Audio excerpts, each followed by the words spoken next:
BruCast is back, baby.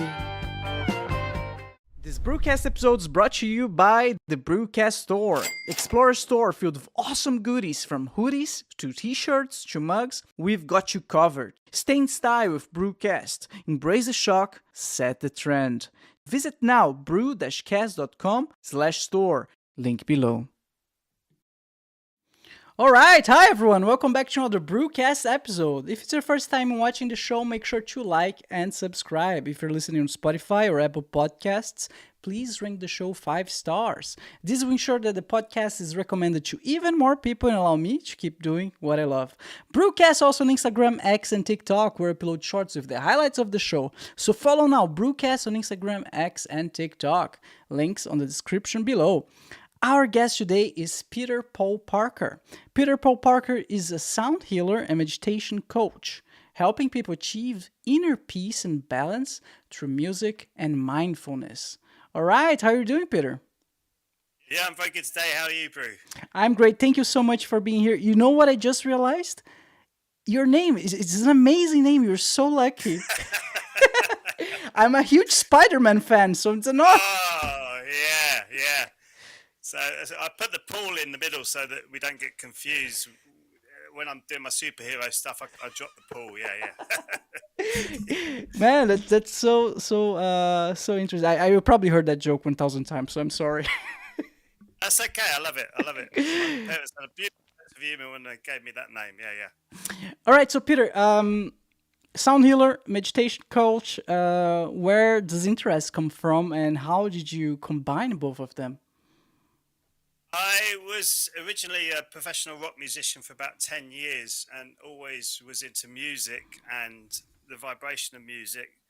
And one of the reasons I chose the bass guitar really was because one of my best friends at the time said to me as I picked it up, said, that's you, you're very earthy, play that. Because I come from a very traumatic childhood where my parents died when I was very young. So I was looking for something to express myself. I got into the corporate world. I hated it, every minute of it, and I just dropped everything and said, I'm going to become a musician. So I did that for about 10, 15 years, and then as the rock genre kind of died out, so did my career, so I had to find something else to do. And at that point, I was looking around with my wife through all these mind, body, spirit places in London, all these festivals, and found this Korean form of Qigong, where I started to train with that. And I suddenly realized all my stress and anxiety was dropping very quickly. And my trauma from the past was actually starting to melt away as well. So I realized that there was something really deep about connecting more deeply with yourself, which what we call meditation. And with my interest in sound, I also started to look into other areas of what meditation is, because the 5 forms of meditation that I really teach are guided, sound, silent, moving, and I forgot the 5th. And so you're getting into every aspect of your 5 sense reality. So sound healing, when you realize that everything's based on vibration, that when you start to vibrate at certain frequencies, that's when you start to heal. And sound healing was really the thing that I got drawn into. I got drawn into it by using tuning forks to start off with, but then I moved on to just using the voice, sound toning, and I use a mixture of Qigong and sound toning now with people who come into the Bright Bees Academy to help them heal themselves a lot quicker. So really, it was really coming out of the rock and roll scene, which I found myself playing to a lot of drunken people towards the end of my career, and I didn't really enjoy that so much. Because what I was doing is I was trying to serve people through music, but now through Qigong and sound toning, I sort of serve a lot more people in a more satisfactory way for me that really means something to me, rather than trying to just entertain people who are out for a party. Even though I say that, I still do that occasionally. I still do pick up the guitar and go and play it at a party or whatever. But it's sound is everything. When you think about it, everything is vibrating, even on the quantum level. Even this table that looks dead and stationary, it's still moving. So we live in a very strange quantum world. It defies the physical world that we live in. And when we get into that on a deeper level, we start to realize that our voice is the deepest thing that we can connect with because we're hearing it all the time when we use it. Then that really does open up your meditation experience to a deeper level using sound, definitely. Yeah, that's beautiful. I couldn't agree more. I had a guest the other day on the podcast. Her name is Bridget, and he started a whole podcast only dedicated to sound and music and how it changed her life. It really saved her.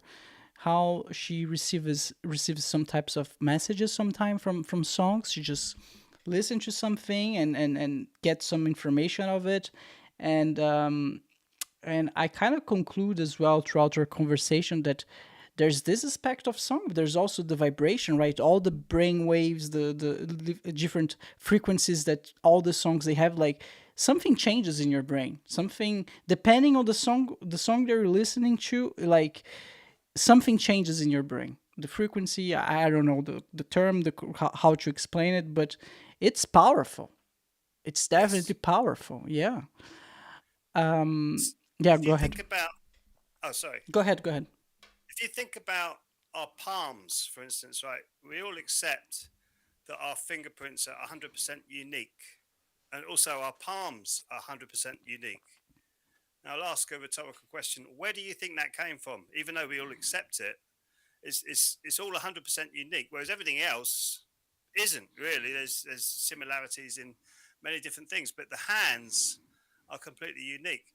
And if you go back further, where actually meditation came from, you go back into the Indian scripts, the Vedas. They talk about the palms being the imprint of the soul. So when you come into the body as an energetic being, you imprint your life onto your palms. So, and then you can look at your palms and take it to an expert and he'll read your life through for you, but you can change that at any point. But this has come in as your own personal frequency. And how we look at frequencies, really, we've got to think about everybody's got their own individual cell phone or mobile phone, right? And each of those has got a tiny, tiny little different frequency to each other one. That's how we distinguish when the phone call's coming in to your number.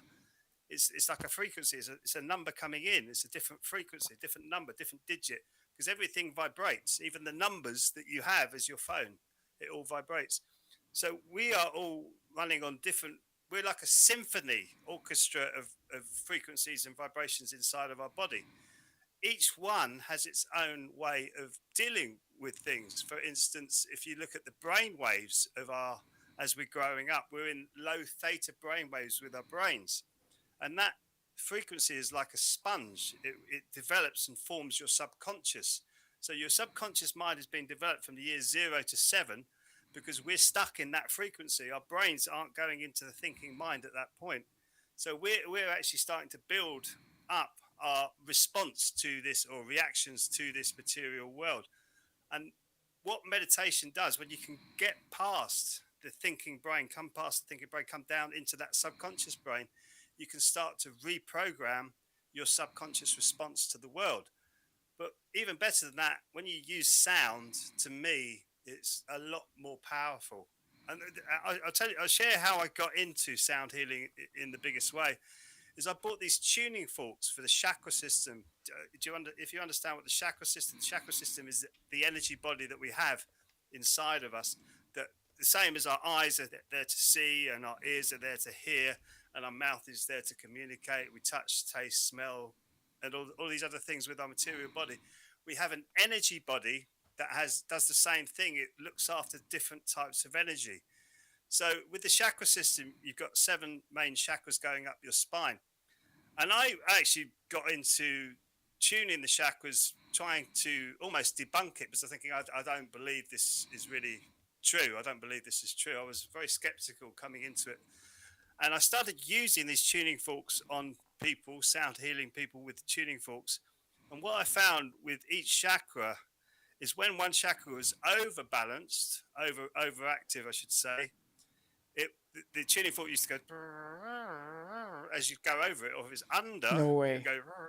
Really? It was telling me what it was doing. So I was working on the chakras, smoothing it out until it went. And then what got me at the end of the session, I didn't ask what the client had been through that during that week, but what they were talking about. For instance, they might have been having a self confidence crisis. Solar plexus chakra was out, completely out.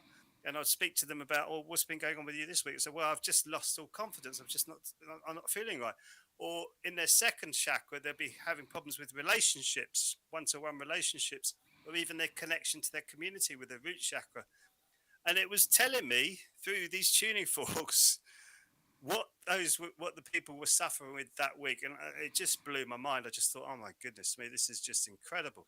This is And really sorry. This is really incredible, and yes, like I would like to ask you one or two things real quick, if that's okay, go regarding for it, go for it. Yeah, yeah, go for it. the I could go on for hours, as you know, Bruce.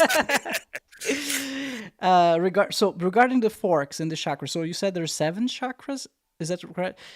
Seven main chakras. Seven Yeah. main chakras. So did you had to use one different fork for each chakra, or is it the same one? Yes. Yes. Oh, One okay. fork is tuned to each chakra, and it's like the spectrum of colors. Each color has its own vibration as well. So it's like the spectrum: red, orange, yellow, green, blue, indigo, and violet. Richard of York going battle and invade. It's the colours of the rainbow.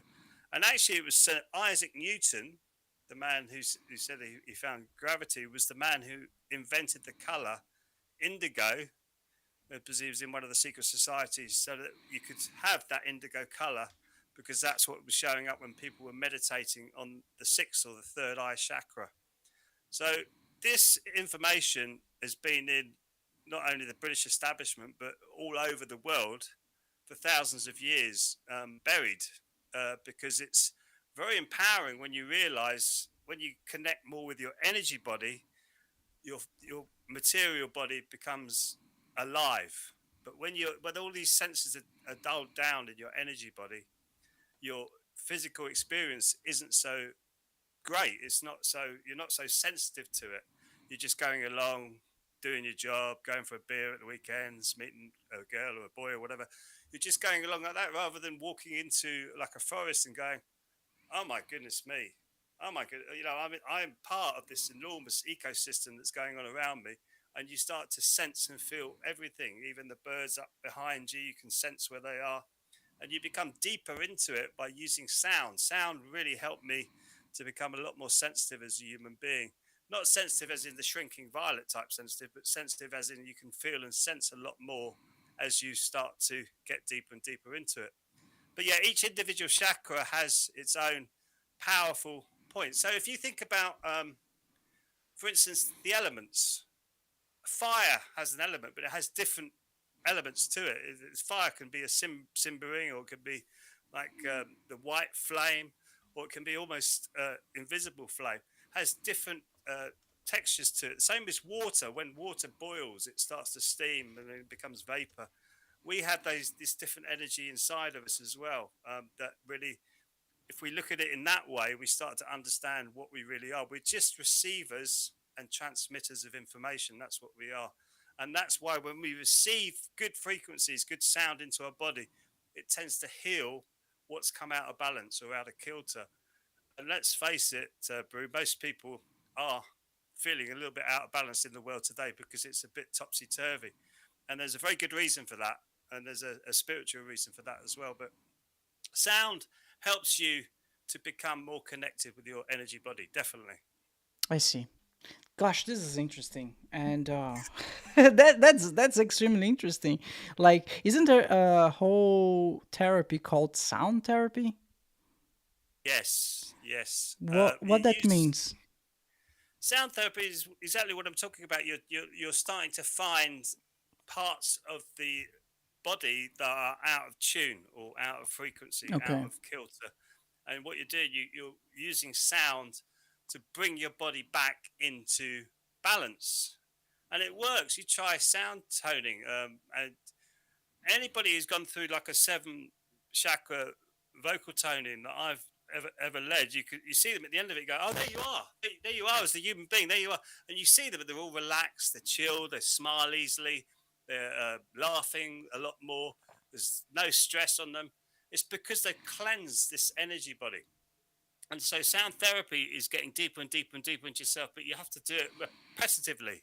Unfortunately, with all of this stuff, people do it as like a one-off thing. They might go to a gong bath or a vocal toning session. They think, "Oh yeah, that was lovely," and then they drift off into everyday life again, rather than thinking, actually, if you carry on doing this, this experience gets deeper and deeper, and you start to heal yourself, which is why it's called sound therapy. You're starting to heal the energies inside of your body. Okay, so it can be done through vocal tuning, as you said. Vocal tuning, yeah, Tuning forks. What tuning forks, what else can be done? binaural beats. Okay. They've got to be recorded properly though. A lot of people just think it's putting two different beats into each headphone, but it's got to be recorded properly. But to me, it really has to be, it should really be natural sounds. I have used binaural beats, and I do use binaural beats in recordings that I do sell, but really it wants to be your sound. Therefore, you don't become sort of having to go to something else each time you want to heal yourself. So just a simple om sound, which is what our ancestors used, which is what they call the sound of the universe. Simple om sound, just toning on that can really help. Just get your vibration back into your a good resonance. For instance, when I do chanting and toning in the mornings, I can feel all the way down to my toe tips and my fingertips and even the top of my head. I can feel my whole body is vibrating, and that's just sending good energy through the body by using my voice. And that's really what I want people to start to take responsibility for their health, so that they can do it for themselves rather than having to come to a tape or a recording every time. Even though I do use them, we do use solfeggio tones, which are again another form of sound healing, an ancient tone found by the Dominican monks, I believe, that they used to chant Gregorian chants using the solfeggio tones, which are an ancient scaling system that also helps to vibrate certain energies of the body. We use them at night, or we have them on in the background when we go to sleep at night, and it's really, you just drift off into this beautiful sleep. Got it. So yeah, So yeah, because I think at the end of the day, all those methods that you mentioned, they are sounds, they're vibrations. yes, Okay, so so basically, you can do it with anything as long as you have the right vibrations, right? yes, Okay. yes. But also, I feel the most important thing is your intention. You know, when we say, "Oh yeah, all right, I'm going to do that," yeah, yeah. You go, "Yeah, yeah, yeah, yeah. Of course you are. Yeah, yeah." Now you say, "I'm going to do that. I'm going to do that. I'm going to do that." That's your intention, yeah. So Mm, when you use that intention, that powerful intention to, and use any tone to heal anything, you can do that. But you have to have the intention, not the yeah, yeah, all good, all well, all good. It's got to be really strong. And we kind of because we live in such an amazing society in some ways, that really a lot of people have got a heck of a lot more than what our ancestors had, say 50, 100 years ago. Even though it's starting to decay at the bottom of it, we still have the position and place to be where we can actually start to work on ourselves more deeply in a little bit more comfortable place. And I feel this is what we need to be doing, is to start to look at ourselves and start to work out, well, what do I need to do for myself? And sound is a brilliant way of doing that. With Qigong as well, I love practicing Qigong as well, which is like an energy form of meditation. Energy, Qi means energy, Gong means utilizing well. So yeah, yeah, I think we need to start to look at ourselves a little bit more. It doesn't matter whether you can sing or not either. It's got nothing to do with it. Humming. They've done scientific research now on into humming, where humming, even to the point where they had SARS-CoV-2, the part Omicron sits apparently in your upper sinus, and they say when you hum, you produce nitric oxide, which destroys the Omicron virus in your sinuses. So it's got that powerful vibration. I use a tuning fork in my Qigong class for the elderly. I take around when somebody's got aching thumbs or aching arthritis, and I use a 128 hertz frequency, which is a very healing frequency. I did it to the manager of the place one time, and they think I'm some kind of witch doctor because I go and use this tuning fork. And they go, "Wow, my thumb's okay now. My thumb's okay." And I remember the sister-in-law came over to us, and I took her into the healing room and used the 128 hertz on her back because she'd had issues with her back for many years. And she stood up and she went, "Oh my goodness, it's gone," and it never came back. So it was just a little vibration that you put into the spine. I'm not saying that will work with everybody, but with the few instances that I have had, it has worked. Some people it doesn't work with, and also they can block you because they're so connected to the material world. They go, "Oh, I can't deal with any of this energy stuff." So people can block you, but if you start to use your intention to say, "This is going to work for me," almost like the placebo effect when you take a medicine and you believe it's going to work for you, it will. It works for you, and it's such an enormous subject. And I personally feel sound healing will be the next medicine of the future. It will be the biggest thing coming through because of how powerful it is. Yeah, Hmm. Yeah, the intention is a great point. I mean, I was thinking to myself while you were speaking. Yeah, like without intention, most things just won't work. Imagine you are in a relationship, right? With a great partner. If your intention is not there, if you're just swinging it, if you're not taking it seriously, at some point it will fall apart. Or same thing with a job. You might yeah, have the best job in the world, but if you're just not taking it serious, you don't have the right intention, like they're gonna fire you at some point. So the intention is a very good point. Like it needs to be there. I know from a buddy of mine, he's a therapist, and he said, Bruno, it doesn't matter who comes through the door. If they don't have the intention to get better, they can come for years. They will never get better because yeah. they just don't want you truly, you know.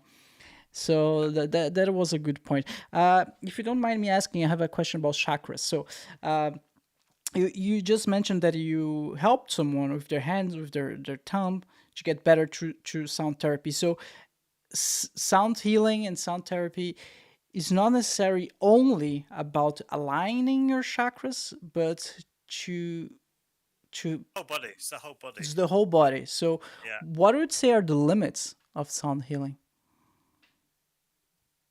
that's a brilliant question. I don't think there is one. I just don't think we've looked into it deep enough. If you look at Dr. Rife, and Dr. Rife's machine. All right. He came up. Just do a bit of research on that. You'll find him, and you'll see newspaper cuttings of saying this new healing technique will end all um, diseases.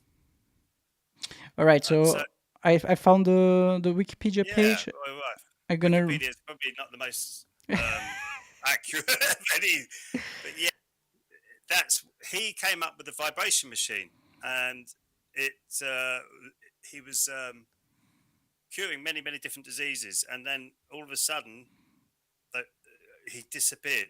Everything kind of disappeared, and it was quite interesting that that never got taken forward. Now there's a guy on a TED talk. He's using two frequencies on cancer cells, um, and he's about 30, 40, 50% successful. And they won't go into that research more because it's not 100% accurate. And I'm thinking, well, no medication is 100% perfect. So there are independent researchers now using sound to heal the body, and you can find specific frequencies for specific problems in the body, and it's just mind blowing when you see cymatics and what now students are doing, sound students are doing when they bring up sand off of a plate and they get it spinning like a solar system by using a few different frequencies. You're going, that's levitation. That's pulling something up off the ground and making it spin. I mean, somatics was the beginnings of us understanding that everything has a blueprint. It's got sound has a when it comes into the material realm, it has a blueprint. They call it sacred geometry. So this blueprint in our world, because of the way that it is, gets messed up. So the pure frequency comes back to the blueprint and starts to heal it. It starts to put it back into its right position. And now this goes even deeper now, deeper than that. So when we have a traumatic experience, we remember that. And how we remember that, it's not through the brain, it's through the body. It goes into the subconscious memories. And scientists are now saying the subconscious memories are being held in our water in our body. No way. Yeah, Really?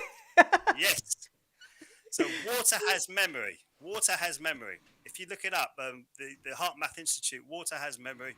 And they're showing that this is very new science, and it will take a lot of time for it to break past the medical fraternity that's controlling everything at the moment.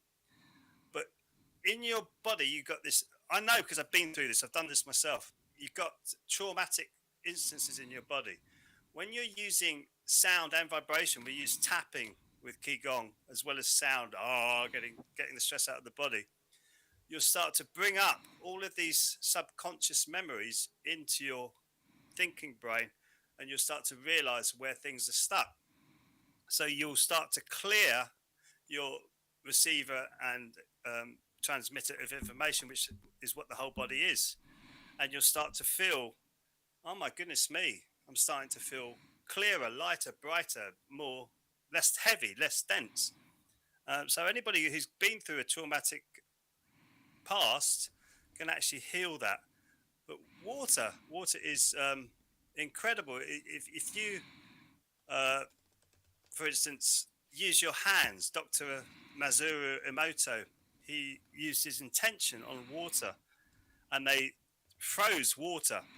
And what happened was when you put a bad intention into the water looked all murky and horrible. Wasn't that debunked as fake? Nah, yeah, well, they say all of this stuff is fake, but I don't believe it is. I don't believe it is. You do it for yourself. If you focus on the water, say if you've got a glass of water, and you Yes. just focus on it, and you put good intentions into that water, you do actually change. I don't know how they debunked Masaru Emoto. I watched the debunked video. I didn't believe a word of it personally. I just think because what I see and what I experience is true. And people could say to people, Peter's talking out of his backside anyway. Well, just for context, for those who do not know, what is the Masaru Emoto water experience? He turns crystals. When you use good intentions, you turn your water into pure crystals. You turn the water into beautiful, beautiful crystals. And if you're using bad intention, you'll use it. The water looks terrible. It doesn't work properly. So water, we're 70 to 80% water, and we're making ourselves heal ourselves by good intentions into the body, by healing the water inside of our body, because it's all interconnected. And what is the best way of transmitting electricity is water. So that's why we have an energy body that flows through the water system of our body. That's why when you die, you just become a little bag of dust on the floor. But yeah, I've seen that Dr. Emoto's. I don't believe that. I believe that it was true what he was saying. I can't believe that so many people still, like Dr. Rife, he was debunked as well, and all these other amazing people are saying, "Oh no, these people are." Because there's a like a protection mechanism for a business that's going on, which I could get into very deeply, but that is corrupt to the core. What You have a what very business? corrupt What are you the talking medical about? industry. The medical industry Okay. is corrupted to the core, because in the when you had homeopathy, which is what we're talking about now, which is energy vibrational medicine, and allopathy, which is treating the symptom, not actually what's causing the issue. And back in the early 1900s, the Rockefellers took over the medical industry in America, and turned it into allopathic type medicine rather than homeopathic. So anything that's come up since then that's been homeopathic or naturopathic or whatever has been squashed and crushed. And anything that's allopathic, which actually they can put a patent on it and make it money wise, turn it into money, then it's allowed, and there's a patent put on it, usually a monopoly put on it, and then it's sold to the people as a cure. I think I heard of that. Like their goal, theoretically, their goal is not to cure you, but to have you living longer, as long as possible, sick. So you keep Yeah, buying the medicine. So yeah, that's what you're talking about. yes, and Okay. it's from cradle to grave. Really, if we had survived all this time on this planet without any of this, then we wouldn't be here. The point is with the whole gut system, it's all again based on everything that's ever happened on this planet is in your gut. So your gut is the same as the soil. And you think about it, we're flying through space, thousands of miles an hour. We've got all these different bacterias that can actually get through the ozone layer onto the planet. So you've got different bacteria coming onto the planet all the time, different viruses happening all the time. And your gut is continually finding these things out and then working out how you can survive on the planet. And it's an amazing system that we have to survive what we've been through. And what's happening now, that is being broken down because of the amount of toxins that we're putting into the body. Because no medicine is 100% safe. Sound healing, sound toning, meditation, all of that is 100% safe. The only issue you can have with meditation, if you want to go on a more spiritual level with that, it can drive you crazy because you have to detach from the material world and come away from it, and that can be very disorientating because it's too much for a lot of people to suddenly realize I don't know who I am anymore. I don't know how I'm going to do anything anymore. I And I've see. been through that. I've been through that, and What? that's really a difficult place to look at. When you look at the world, you go, "Wow, this this is this is not what I thought it was." And that's when I could see now all of this corruption around me, and they call it the Maya, the Kali Yuga. We're in Okay. like, Let me pause you for a second. yeah, yeah, yeah. So let me see if I get this correct. Uh, you reached a point where you meditated so much and so intensively through a long period of the time that you disconnected yourself from reality. It became detrimental to yourself. Is that what you? That's what you mean? I'd say it can be to people. It What can be okay. I was lucky, I had people around me who were supporting me. For how long did you had to meditate and to reach this level? It was about 7 or 8 years Qigong training. As I was starting to train to become a Dharma master, it was a little bit before that. As I was training to become an instructor of Qigong, I had these moments when we were doing these long workshops Okay. where you're literally going, I don't know who I am anymore. I really don't know who I am. It's like probably the strongest drug you can ever think of. And it's just like, and then you come back from that place, and then you start to remember who you are through your memories in your body, and then you start to better yourself, which is what meditation really is all about. Is about bettering yourself, finding who you really are at the core, which is basically vibration, and coming out of that place. So with meditation, if you want to go that deep with it, which most people are pretty frightened of finding what's inside of them, you can. But what you can do is also use it as like a way of literally relaxation, like a spa. So you like going to the spa every day. When you're going to meditation every day, you're going to the spa, and you're literally relaxing the body every day. Because the body doesn't work when it's tense. We don't work when our tense. We don't work properly. Our brains don't work properly when they're hot. Our gut doesn't work properly when it's cold. So we call it water up, fire down in my Dangong practice, Qigong practice.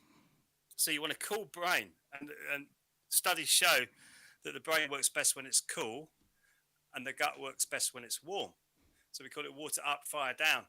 And when you realize that you can actually, through your mind, you can push cool energy up from your kidneys up into your brainstem, and you can start to feel your brainstem cool. Then you know you're starting to master your energy with your mind.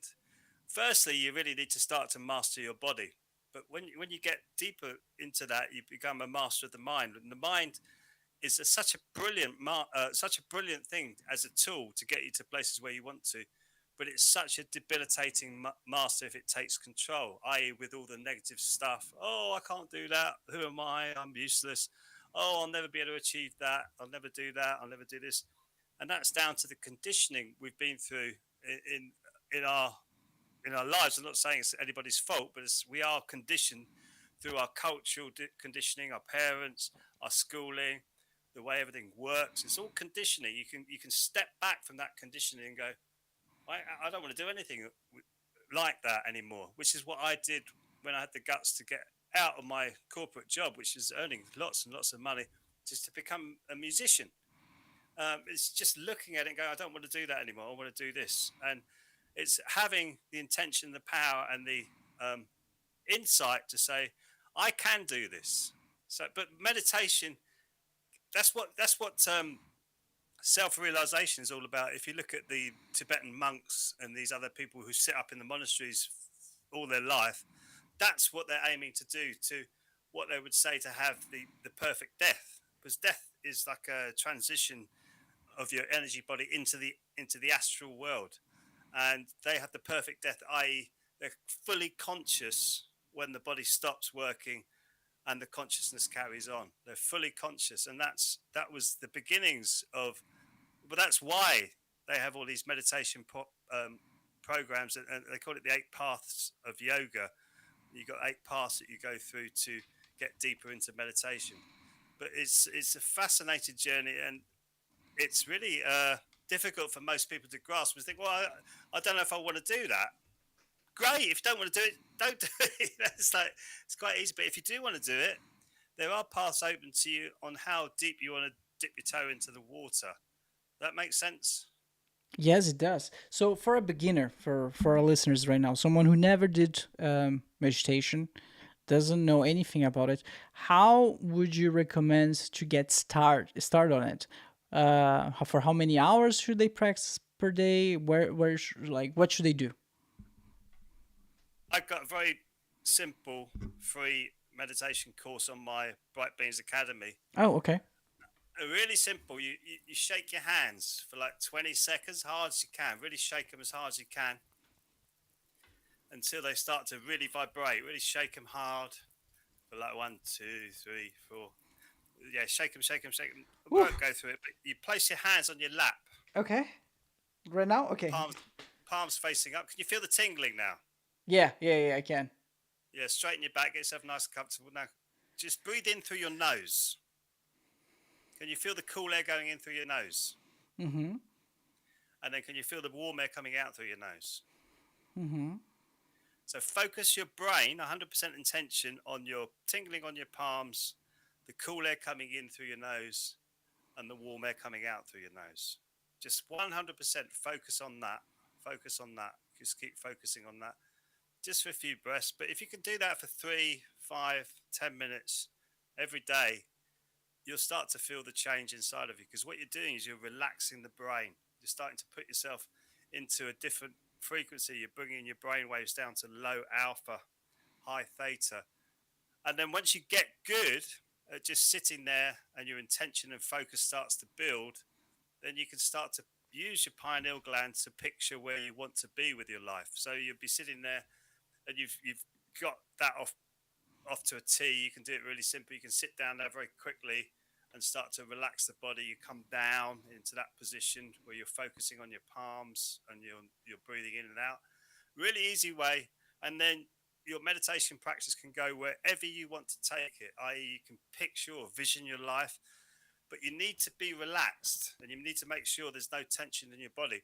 And when you focus your brain on 2 different things like that, they call it open focus. You're opening the focus of the brain and it's starting to relax the brain because the brain suddenly realizes, I don't have to do anything else now. I don't have to do anything. And then when thoughts pop in, you let them go. You don't unpack them, and you're just sitting there. and you're just being. You're being a human being, not a human doing. You're not doing something. You're just being, and then you can use the mind for all different types of things when you get to that position when you can relax very quickly. Like for instance, I can drop the body now and go, yeah, that's good. Oh, that's really nice, and almost feel bliss when I do that now. Whereas most people will stop and they go, oh, I wonder what's on the phone. Oh, I wonder what's on the you know, they don't enjoy the moment. They don't enjoy the moment. So it's about doing that. It's about starting to really enjoy what you are, because what you are, Bruno, you are the most phenomenal being that's ever existed, and so am I. All the money in the world and all the technology in the world couldn't build you today, and couldn't give the perceptions that you have of the world. Your experience is completely unique to everybody else, and you have this experience to share with other people. But what happens with us, we get distracted with all these buttons and bells and all these other different things that are happening. So it's so important to really think, this is an incredible machine that I have here as a vehicle. It's not actually me. My body's not me. It's mine. It's my vehicle. I am an energetic being actually inhabiting this being. And when you get deeper into the chakra systems and sound healing, you'll suddenly start to realize, yeah, my observation of all these experiences I've had in my life has been the same. It's me, my observation consciousness that's been drawn into all these dramas and all these good things. And I feel it's real. And that's why we're here, is to actually experience this as real. But if, which is what these Tibetan monks do, they withdraw from being pulled in from the experience. So they just observe it. And they can still feel that you still feel the emotion, but you're not drawn into it. So if you just think about this for a second, when you're going through like a joyful moment, or if you're really grateful for something's really good that's happening or just about to happen, or say for instance you met that girl or boy and you're really, wow, I'm on a date, I'm going to be doing something really, time changes because all of a sudden you're excited, you're starting to think, wow, I'm feeling really good, I'm feeling amazing, you're feeling grateful, even though you might not realize it, that you're having this experience that's coming up. Gratitude is a higher form of consciousness than, say, you're feeling depressed or upset or feeling like betrayed or even grieving with a death, because it's a lower form of consciousness, and that also drags out time. So when you're excited, time tends to speed up, and when you're upset, it tends to slow down. So these are higher forms and lower forms of consciousness that breaks past the linear of time. And this is only my only thoughts and perceptions of it, but it moves time. It's because time in the Vedas, they say time doesn't exist. There's cycles. We're living in cycles at the moment. So there's no past and there's no present, because we can't go back to the past except from in our mind, and we can't go to the future except with our mind. We're always stuck in the present moment with our body, which is where mindfulness came from. And everyone says, "Oh, just be in the moment, be in the moment." It's important to remember what's happened in the past, because it gives you the wisdom and the insight not to go and walk in front of a car again, for instance, something silly like that. And it's important to vision yourself in the future of where you want to be, but you're always stuck here in the present. And this is where meditation can be so really beneficial for you, because it puts you straight into the moment all the time when you need to be, because the mind and the body want to be together. We're designed to be together as one working motion, and the mind goes everywhere. It's like a time traveler. It goes back to the past and to the future. It goes to, oh, what's for dinner? What did I have for dinner last night? What did that girl last night say about me? Blah, blah, blah. It's all over the place all the time, and it's exhausting, because it needs to be settled in with the body for you to actually start to put the intentions out into the world for what you really want. And this is what meditation can do for you, is to actually make you more whole, feel more complete, more centered, and more focused on where you want to go. And also it can get you to meet lots of wonderful people who are on the same path, who are accepting of whoever you are, whatever you say, whatever you do, and you're starting to actually communicate properly with each other rather than say, well, yeah, I've got a mansion, I've got a Ferrari, what have you got? Sort of it's like, does that matter? No, it's all material sort of stuff. If you want that, brilliant. I think it's if you want to live in a really wonderful, lush material existence, that's great. I think we should all be living like that personally. But what's more important is your perception, how you feel about what you think and what you see, what you feel, your emotions that come up. And to me, that's much more interesting than listening to people going on about how brilliant they are and blah blah blah. I want to hear about the feelings and thoughts and emotions that they've had in this world. I think that's much more interesting. It's like when people were introduced to Muhammad Ali. He used to say, "I don't want to hear about how brilliant you are. I don't want to hear about any of this stuff. All I want to know is what good have you put into this world." That's all he wanted to know. He just wanted to have a discussion about the goodness that people can put into the world rather than any of the other stuff. You know, and I think that's what meditation can give to you is that feeling of what can I do to serve other people? I know I'm brilliant. I know I've got this amazing energy inside of me. What can I do to put it out to other people? That's brilliant. That's brilliant. Yeah, like I think a lot of people they get caught up in into achieving stuff in life and into their achievements, and they attach who they are to those achievements. I saw the other day, I don't remember which company was it. I think it was Microsoft, something like that. They would like put a Australian to conduct job interviews, and then someone would come to just to brag like during the job interview, oh no, because I went to Yale, I went to Harvard. And the Australian was like, what is this, like a community college? I never heard about it before. And they will and then the people getting interviewed, they will get pissed like, what, how dare you? Of course they would not. I don't know what happened. Who knows what happened during those interviews? But then they will discard those people because you could clearly see that they were extremely overly attached to their achievements. And yeah, I think it ties a little bit I get to. that. Yeah, yeah. And that's I mean, feeling fulfilled is important, and but there are different ways of doing it. You don't need to chase material things and achievements your whole life. As you said, like they help, Yes, they, yes, yes. but I think making them your primary goal can lead to a unfulfilling life. It's awful because you ask people, what do you want? You say to people, what do you want? They go, well, I want to be famous. Why do you want to be famous? Uh, why do you want to be famous? Usually it comes down to, I want to be loved. So if you want Yeah, to be loved, how do you become loved? You become lovable. You don't sit there going, look at me, I'm famous. That's not lovable. It's not lovable. It's like, yeah, I'm wonderful. I'm on the catwalk now. It's not lovable. If you want love, you become lovable. You become agreeable. You become, okay, well, that's a different opinion to mine. Okay, let's talk about it.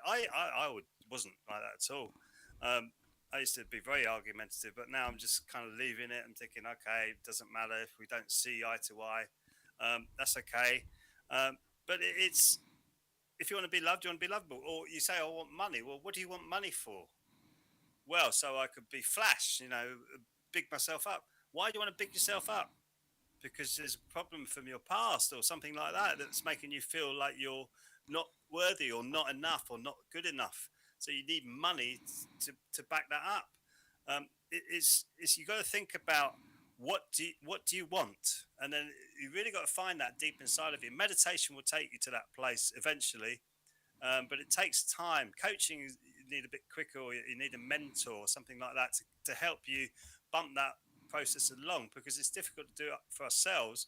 But you can do it. It's possible, but it's finding what you want. I remember when I was going through, it was called Finding Your True Self workshop with my Qigong practice I was doing. And we call it tapping our lower danjon, which is like the power center of the body, just 2 inches below your belly button. And I was in this room with about 20 people. We're tapping our lower danjons and we're screaming out, what do I want? What do I want? What do I want? Because we're all going through this process. And it was like chaos. It was like a noisy room. And I was used to it because I was just been rock bands and just the big loud sort of places. And then all of a sudden it came to me, I want love. And honestly, Bruno, my whole body just went into this beautiful, calm place. I was still tapping my lower down joint, I was still shaking the body. And all I could do is hear the noise around me.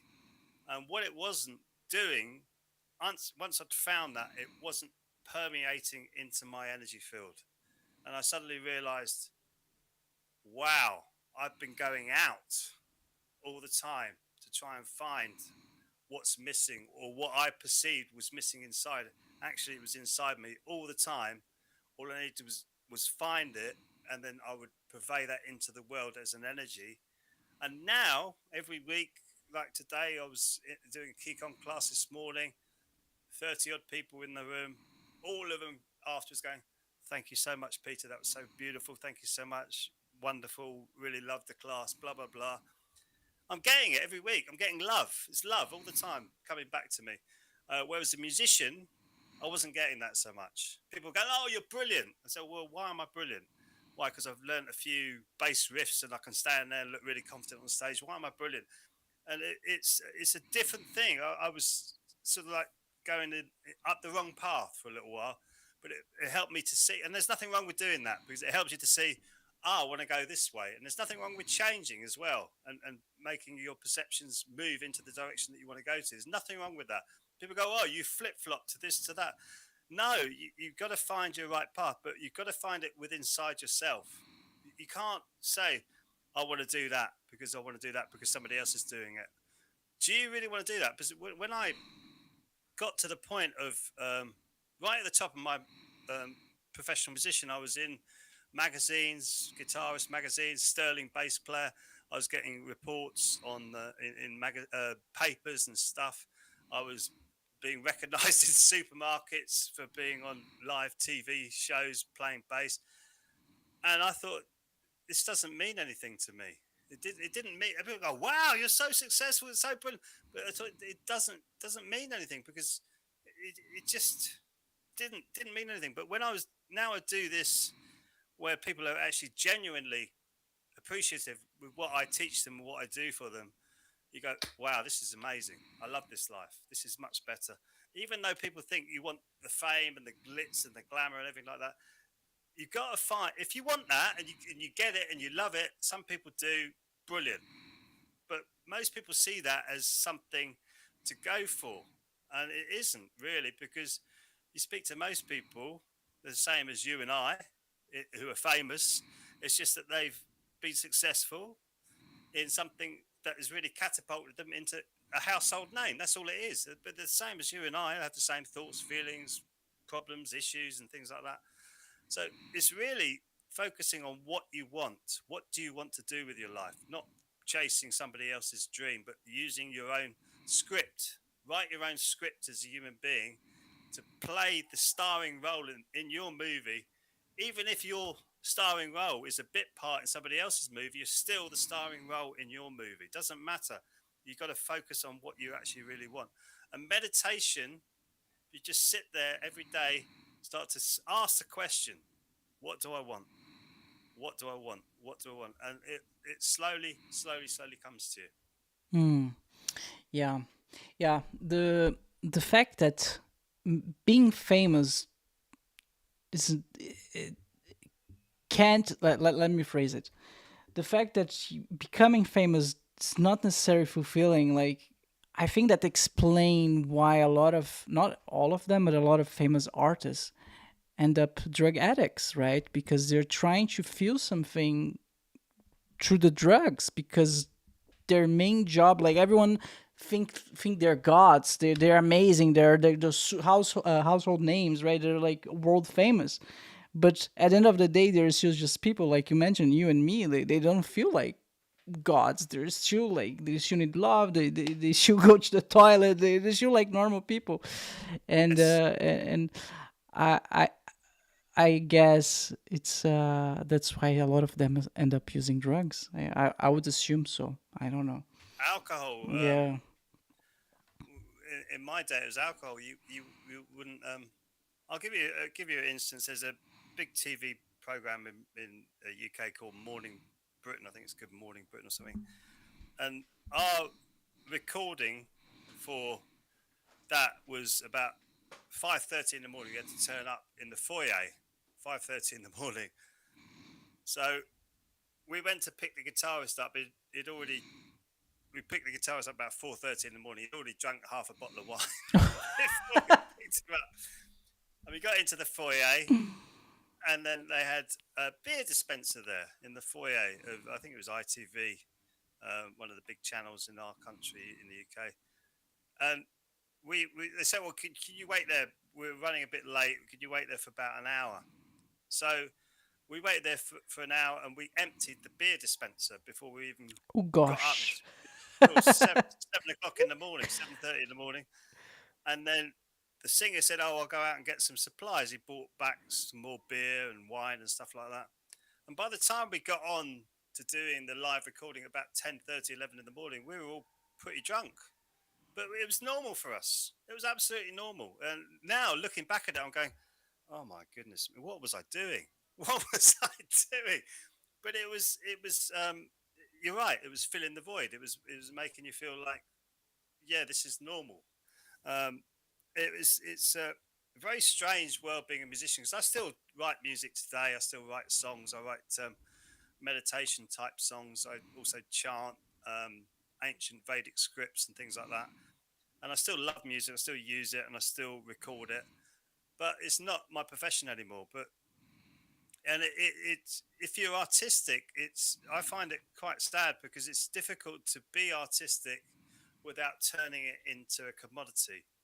Because I remember going to see a young band way before probably most people's time. There was a band called The Faces in the UK who Rod Stewart used to sing for.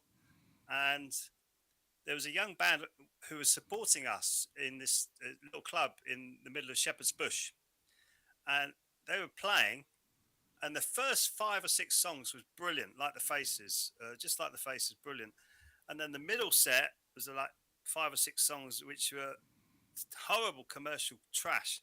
And then the last 4 or 5 songs, back to that Faces type thing. So I was really curious. I went up to the lead singer straight after the set and said, that first part of your set and the last part of your set was brilliant. What was that bit in the middle? And he goes, I know. Our record company wants us to play that music, doesn't want us to do what we do originally and why we were signed in the first place. We have to do this. And I just thought you got no control over your artistic output when you sign up to a big boy and they start to promote you. They didn't get anywhere, and I could see why, because the passion was in the music they created in between those 2 bits in the middle, and it wasn't really in the commercial pap that they were serving up in the middle of their set. And that's where I feel really upset for some musicians, because it's so difficult if you are musically inclined to make a living out of it and to be who you really want to be. Because you're right, you end up drinking, taking drugs, trying to cut the pain out, because you're not really fulfilling yourself as an artist.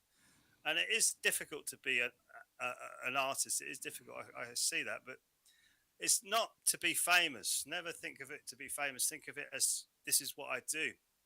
And that goes into your self-image of who you are. It's like, I am a musician, so I will pick the guitar up every day and play it every day without fail.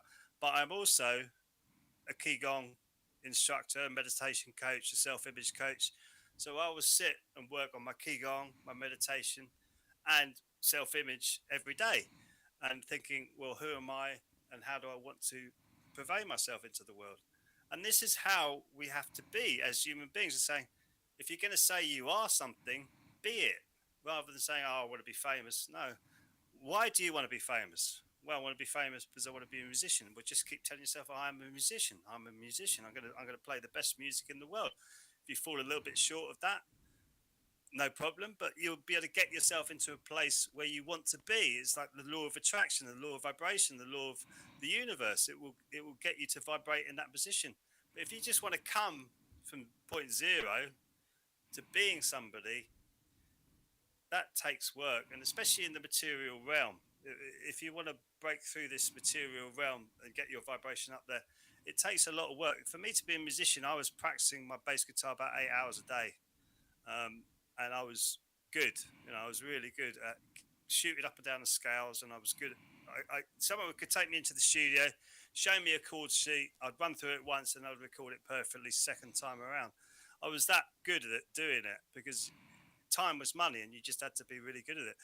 So I think it's important that we can break any of these barriers that we feel that we can't do, but you just got to keep etching away at it a little bit. Like you're doing a podcast here, and there might have been a time when you first started thinking about it, going, "Well, I'm not sure if I could do that."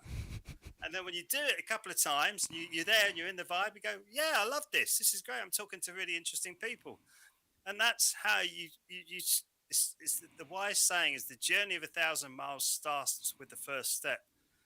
Most people, unfortunately, don't take that first step. Wow. The journey of 1,000 miles starts with a first step. I love it. It's beautiful. Yeah, yeah. It's an Yeah. old ancient expression from it's a Southeast Asian expression. Yeah. So you take the first step. You just go for it. Jump, leap. Faith is important. Not the faith that we're taught in religious perspectives, but the faith in yourself that you can do this. Because your comfort zone, right, is not comfortable. It's not comfortable. You think, oh, I'll sit back here and I'll be in my comfort zone. You're not happy in your comfort zone. That's usually when people start to think, well, what can I do? What do I do? And I couldn't believe it when I first took, say, Qigong out to gyms in England. I went to this place where I used to live down in Runnymede near Staines. There's a little gym down there, and I'd sent in a PDF because we just come back from Korea as a Qigong team. We won the international championship as Qigong um, British team. And I walked into that interview to get the job, thinking I'm not going to hold my words back. I'm going to talk about the chakra system. I'm going to talk about the meridian lines, which is the way energy is put through across the body. I'm going to talk about the acupressure points. I'm going to talk how the brainwave frequencies change when you practice Qigong. How when you open up the body with energy and you start to relax the body, all the capillaries start to open, so you get a natural healing within the body anyway. And I went through this whole thing, almost like a scientific lecture. And they sat there at the end of it. I thought, oh my God, they hated this. And they went, wow, we want you in here. We want you to come and teach you there.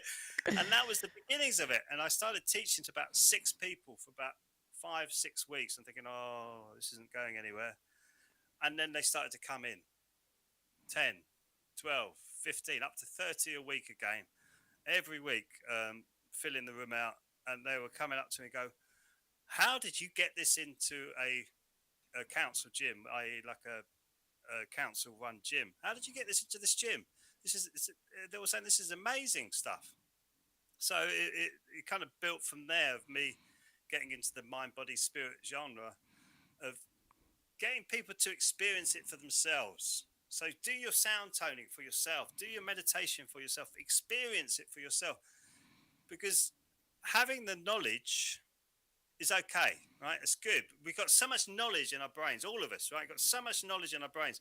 But if you don't turn that into experience, it will never become wisdom. And when you have the wisdom to realize this is true, what I'm saying here, it feels true to me, I'm going to make this work for me, whether it be, like we were saying, emotives, was that right or wrong, that research?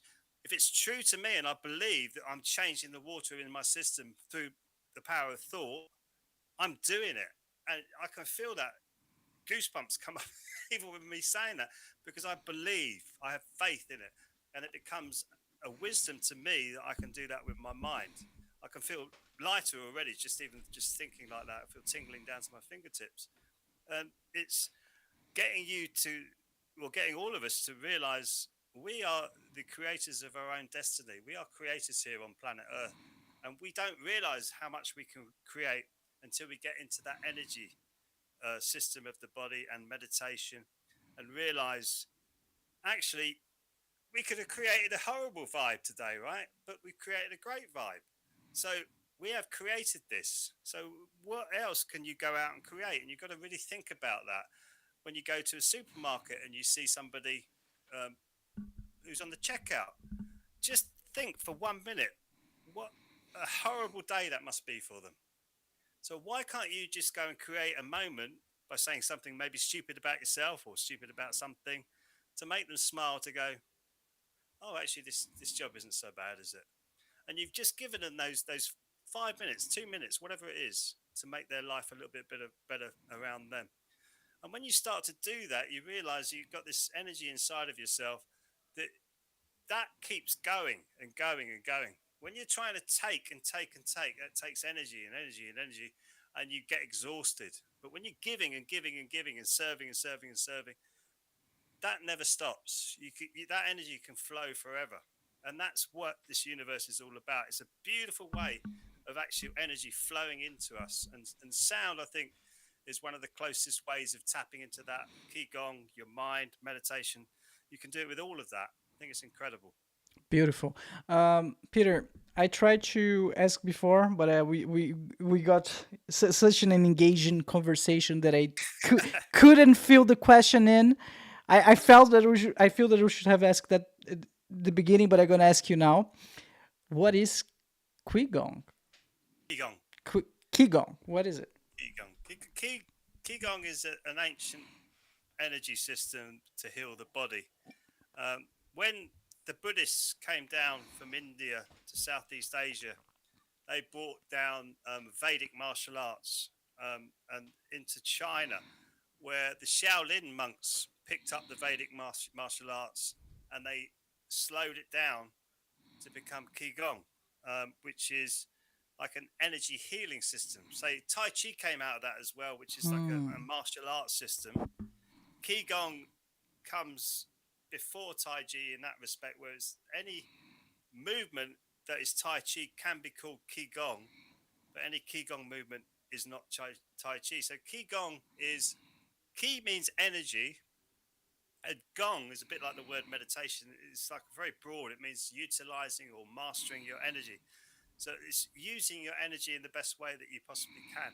So your energy is your mind, your thoughts, your feelings, your emotions. Everything is energy because it's either chemistry or electrical that's in your body. So Qi Gong means getting your body and your mind to the best possible position that it can be. And usually it means a lot of stretching, moving, tapping the chakra system, deep breathing. And that's how I got into meditation, is through Qigong, because it was so much easier. Because sitting there for 20 minutes was torture for me. Torture. You go, and you start scratching, scratching your head. You go, why am I doing this? And all these thoughts coming through your head.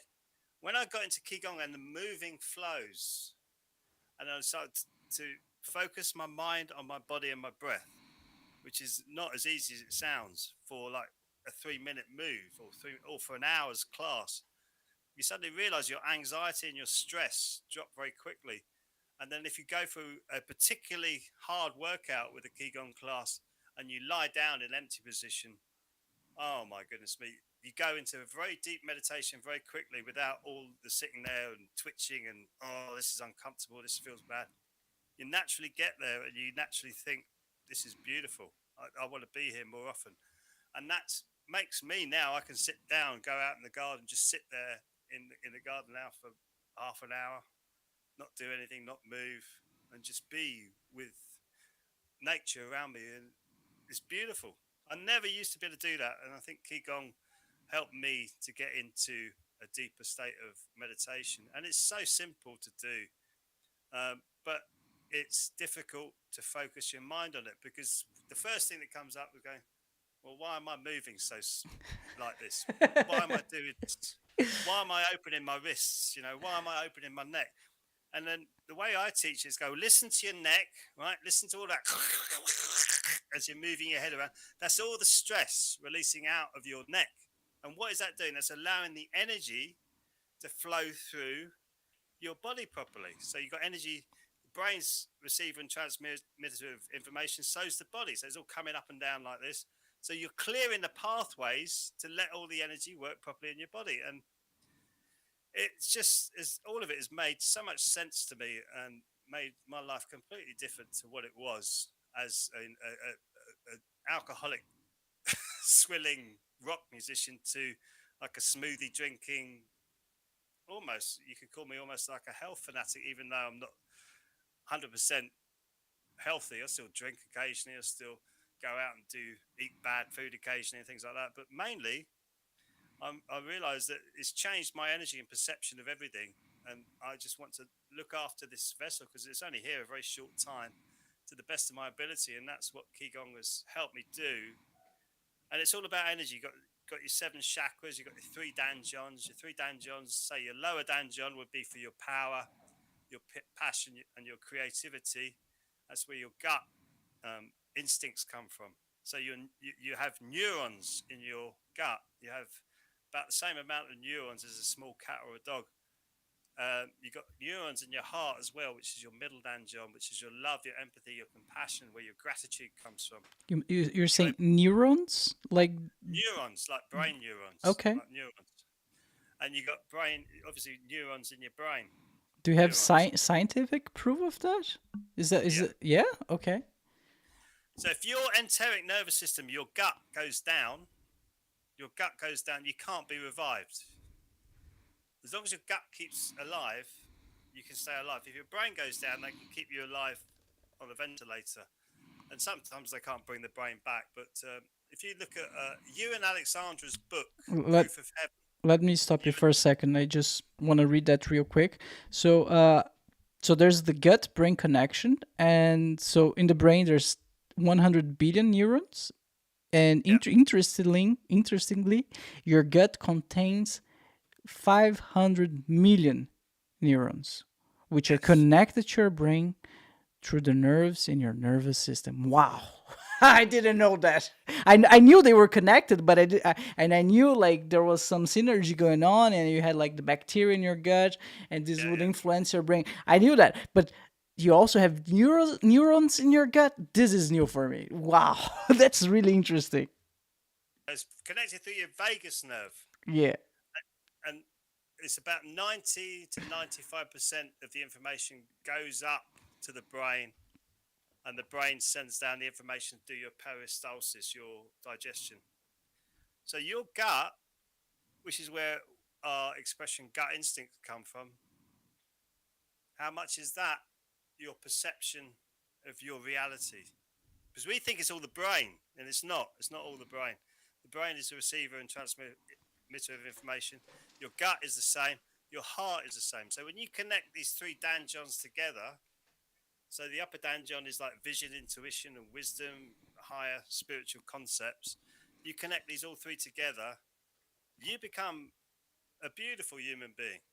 I use the word powerful, but power seems to you think of power as like control over somebody else. No, power is just being powerful in yourself, being understanding the power of your mind, that you don't have to be in control of anybody else. You can just coexist with other people in a beautiful manner, but be powerful in your own right. And you have the power to choose, the power to relate, the power to think about what emotions you want to have and what emotions you don't want to have. It's yeah. So Qigong really does dive you deeper into your own body. Hmm. It's an incredible journey, and there's one thing I do with the Bright Beans Academy is I've got lots of little courses, like mini courses on breathing, um, free meditation courses, free Qigong courses. I've got Qigong membership there where people can take the classes and do it regularly every week.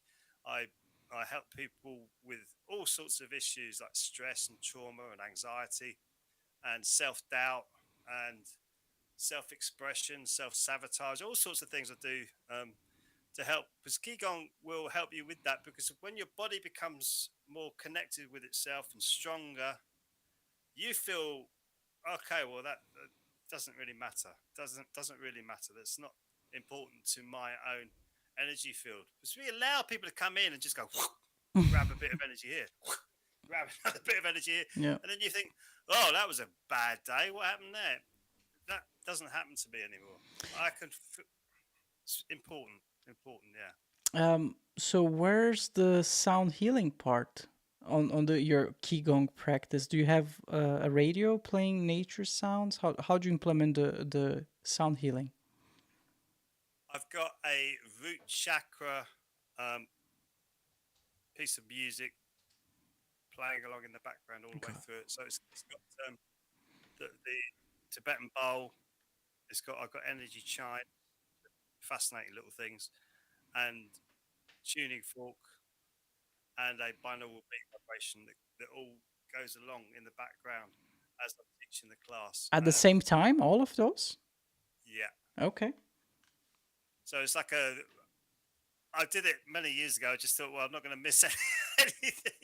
I'm just going to put it all in there with the kitchen sink, get it all in there, and yeah. So, but also when you're like tapping your heart, you're gonna oh, do that, or your lower danjon, on the upper danjons, higher noise. You use vocal toning and also for like water energy. So when you think about, I don't know if this is where it came from, but when a mother has a child playing about around them and they want them to be quiet, they go, shh, shh. We go like that, right? What does that do? That's a water sound that's designed to take heat out of the head.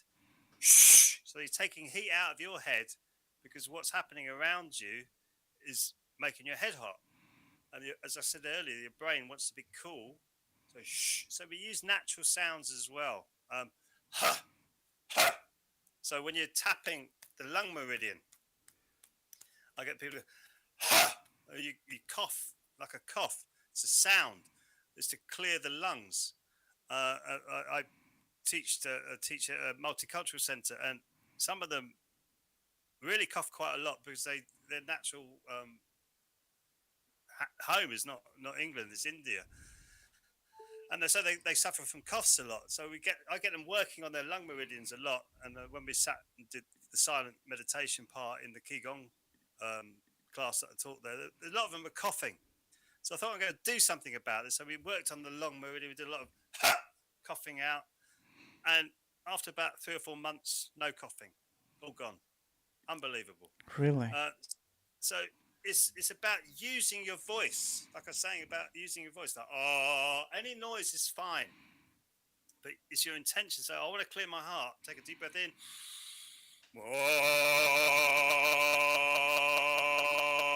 And I'll go on for ages doing that. But also, what is fascinating about sound, which is a little bit deeper, is when you make a sound, you get a harmonic on top of it. So if you listen to this closely, you might be able to hear it. You go.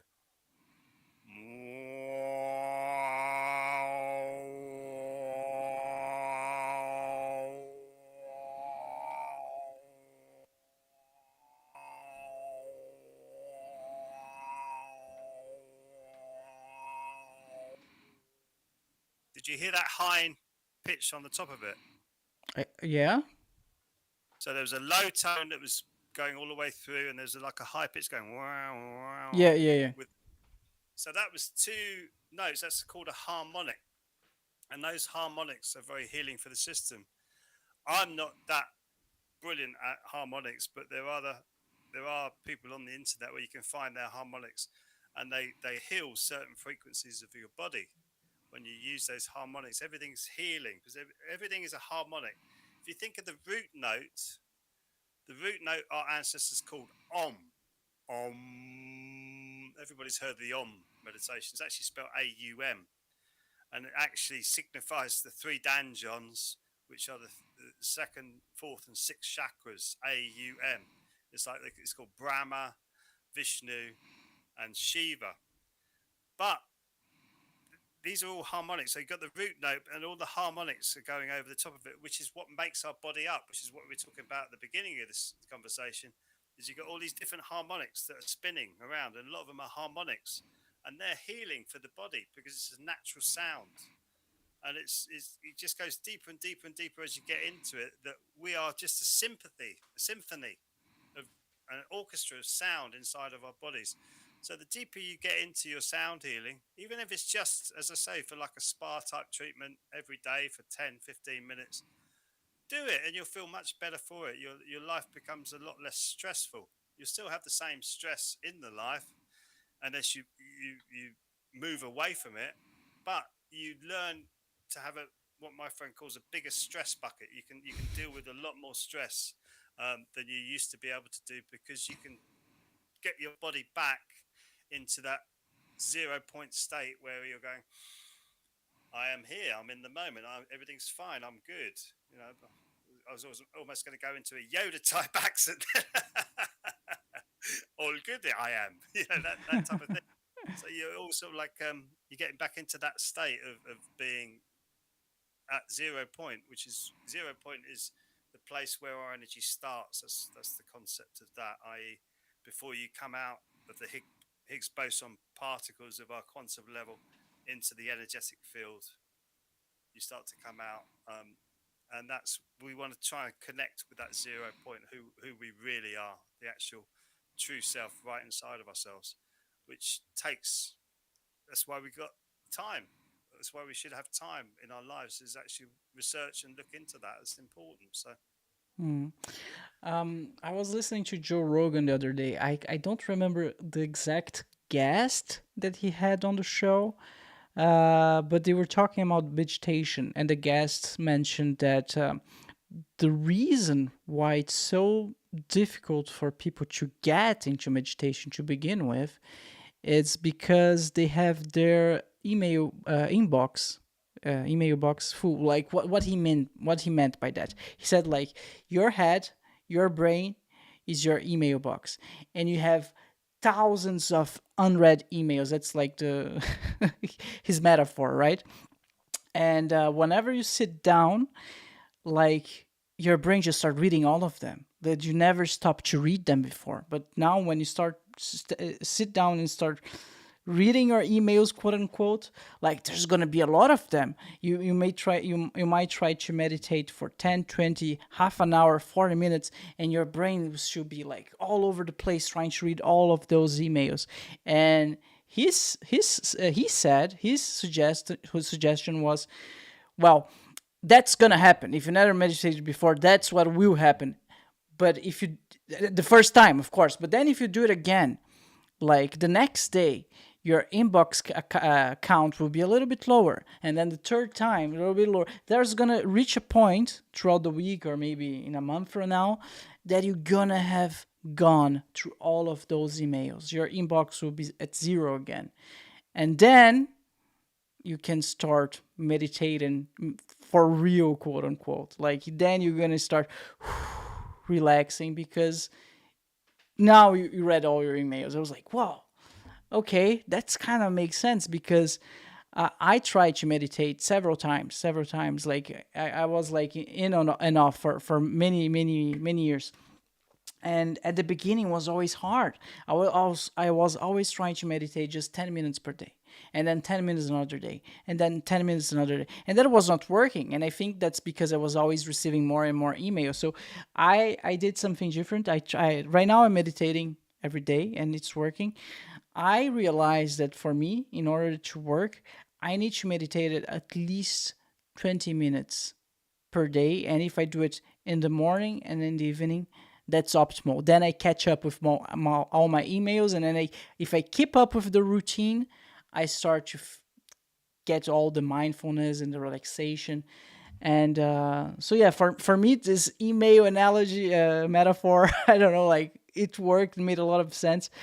And I wanted to ask you if it makes sense for you, if you, yeah, yeah. yeah. Bruce Lee said it in a slightly different way. When people came and used to train with Bruce Lee, um, he would say, "How can I'll paraphrase it, but how can I teach you anything when your cup is full? You Mm-hmm. need to empty your cup before you can fill the cup up."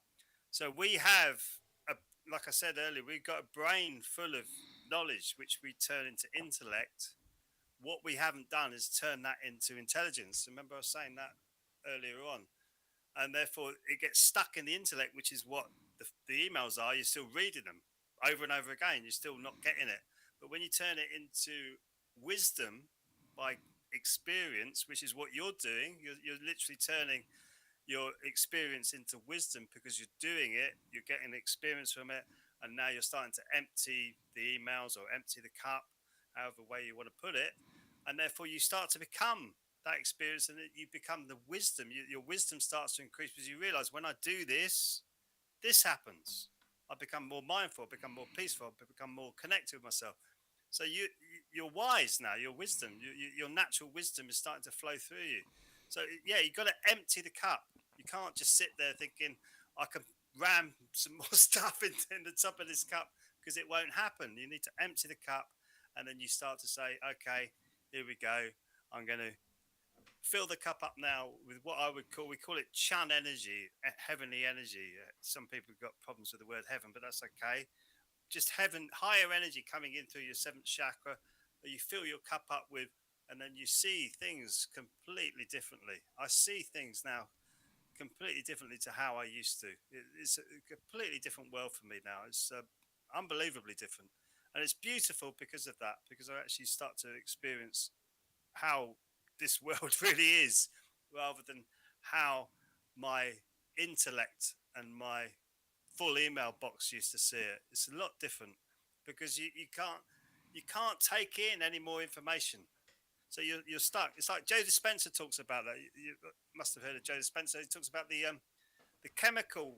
This is what Qigong does. It pushes the chemistry up the spinal cord into the pineal gland, which has piezoelectric qualities to it. So and scientists have showed this now. It shoots out electricity from your pineal gland, and that electricity comes back.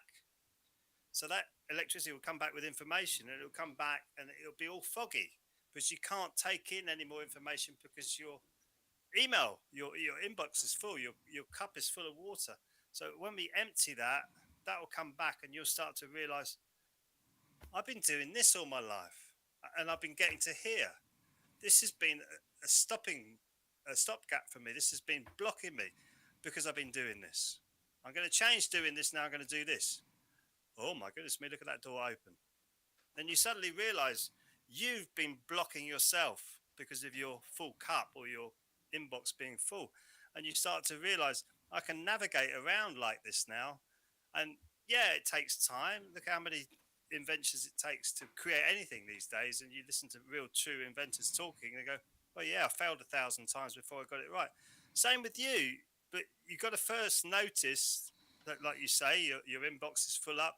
You keep doing these same things and they keep getting the same results. Why is that? And then when you get into meditation, you quiet everything down, you suddenly realize, this is why this is happening. Let's try this. And then you go, oh, well, that didn't work either. Let's try this. I love it. Someone said the other day, I was watching a video, someone said the other day, and they said, enjoy your failures. Enjoy them. When you get rejected, enjoy it. And I've been doing that recently. And when someone rejects you, might be taking on a new client or whatever, go, oh, no, it's too expensive to do this. Blah, blah. You go, okay, that's fine. I actually enjoy that feeling, even though it's been a process to get them to the point where you're speaking to them where they want to work with you. But now I used to think, oh, what a waste of time that was. I don't get frustrated with that anymore. I just let the energy flow, let it go. And I love that expression, let it go, let good in, or let it go, let God in. It's just let it go, let the next experience come through. And that's when you get deeper into meditation, that's what you realize. You're just flowing through this. And when your water goes into the cup, you become the cup. Then when you flow out of the cup, you become the table. As you flow onto the table, as you come out of the table, you get onto the floor. You're the floor. And then you might find yourself back into a river where you're in the river and you're flowing. So you keep flowing with the tide rather than trying to fight against the tide. And that's where our inbox is full. We're fighting against the tide. We're exhausted. We're numb. Don't feel anything properly. We find it difficult to communicate with each other on a deeper level. It's important to clear that inbox, empty that water out of the cup, and be yourself. Be an empty vessel where you're not so open-minded. You're brains are falling all over the place, but you're open-minded enough to take on new concepts and new ideas where you can sit and think about them rather than accepting them. And when I have a deep conversation with one of my friends, we say, yeah, you get a piece of information, you just put it up there. Just let it sit up there. It doesn't matter. You don't have to think about it. You don't have to agree with it. You don't have to reject it. Suddenly, maybe a week later, a day later, a month later, a year later, another piece of information comes up. Put it back up there. Now it's sitting there and communicating with that piece of information up there. You're going, well, this is interesting. Now I'm finding two things that I've experienced that are actually talking to each other. And then that becomes a bigger picture for yourself. And that's what I've done with this experience of meditating and getting deeper into it, was doing lots of readings of the Tao philosophy and the Vedic philosophies. And then everything that kind of pops up now that aligns itself with that, I go, wow. And it gets me deeper and deeper and deeper into this. You think, this reality that we live in is far more complex than we could even imagine, and we need to accept that and empty the inbox, empty the cup, and flow with it, and see where it takes you. You never know where you're going to go, and that's the beauty of life, isn't it? If you don't get stuck on the treadmill that goes round and round and round, get up, eat, excrete, go back to bed, get up, go to work, do that sort of treadmill thing, life is so much more interesting, but also you learn so much more about yourself and other human beings as well. And I think that's the beautiful part of this whole journey, is learning. It's the whole thing is, to me, the planet Earth is like a big learning school. It's like we're all learning and we're all taking in this new knowledge, and we're actually moving into a golden age now. That's why a lot of the old institutions that we have been familiar with are now shaking. We're in a very sort of teething period for more people to get into meditation, more people to become more self-realized, more people are going to be starting to look into deeper spiritual practices like sound healing, meditation, Qigong, yoga, Tai Chi, that kind of thing. And it's going to explode. And this is why it's exciting time to be on the planet for human beings, because our worth is going to change. We're going to not be thinking more material. We're going to be thinking more energetic, and that is the true way to be, because your mind is designed to expand and to increase intellect, which increases intelligence, which increases wisdom. The body is designed to sustain itself, so it will keep going and sustaining itself. What we are now as a society, we're in material mode. We're trying to reach out all the time, grab, and there's not infinite there. There's infinite knowledge and wisdom that we can take in as human beings, but there's not infinite resources on the planet.